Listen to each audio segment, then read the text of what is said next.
Hello sir, பாருங்க. இதிலிருந்து இது ஒரு பைப்பு, இதிலிருந்து உள்ளுக்குள்ளே ஒன்று செகண்டு, அப்புறம் அவுட்டர் ஸ்லீவ் ஒன்று. இதுதான் அதனுடைய ஒரு மெக்கானிசம்.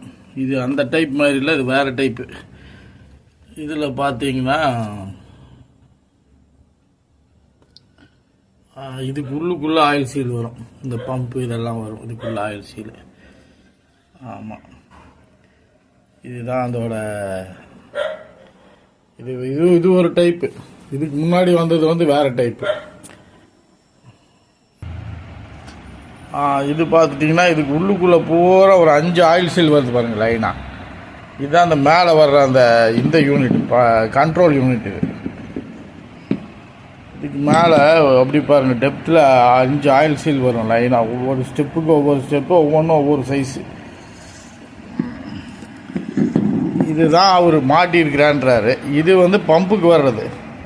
பம்புக்கே வந்து அவங்க மாட்டல, பாதி தான் மாட்டியிருக்கிறாங்க. எல்லாம் பழைய ஓரிங்க, இது பூரா பழைய ஓரிங்க.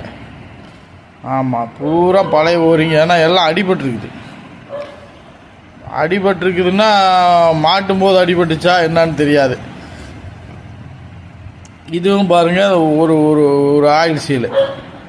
இந்த ஆயில் சீல் வந்து ஆக்சுவலாக இது யூஸ் பண்ணக்கூடாது. இவங்க வேறு ஒன்று யூஸ் பண்ணணும். டைப்பே மாற்றி யூஸ் பண்ணியிருக்கிறாங்க. இது புதுசாக பழசான்னு தெரியல. ஆனால் வந்து கண்டிஷன் வந்து கலர் வந்து ஃபேடாக இருக்குது. அது எப்படின்னு எனக்கு தெரியல. நம்ம இன்னொரு டெக்னீஷியனை நம்ம குறை சொல்ல முடியாது, அதான் ப்ராப்ளம். ஆமாம், இந்த ஆயில் சீல் மட்டும் புதுசு போட்டுருக்குறாங்க. இந்த ஆரஞ்சு மட்டும் புதுசு போட்டுருக்காங்க. இது ஒன்று கன்ஃபார்ம், இது ஒன்று மட்டும் புதுசு. அதுதான் நான் யோசித்து பார்த்தேன், இப்படி இருக்குதுன்னு. அப்புறம் இந்த கண்ட்ரோல் யூனிட்டுக்கு உள்ளுக்குள்ளே வர்ற ஓரிங்கு, இதுக்குள்ளே வர்ற அந்த 2-3 ஸ்ப்ரிங்கு, ஒரு பால், இதெல்லாம் எதுவுமே உள்ளே இல்லை. இப்போல்லாம் புதுசாக நாங்களாம் இப்போ ரெடி பண்ணி போட்டுக்கிறோம். ஆமாம், இதுதான் இவனுடைய விஷயம் சார். ஆமாம், இது இல்லாமல் 4 லிட்டர் ஆயில் ஊற்றினோம்னா பம்பு பக்காவாக வேலை செஞ்சிடும். நம்ம ஒர்க்கு என்றைக்குமே கேரண்டி தான்.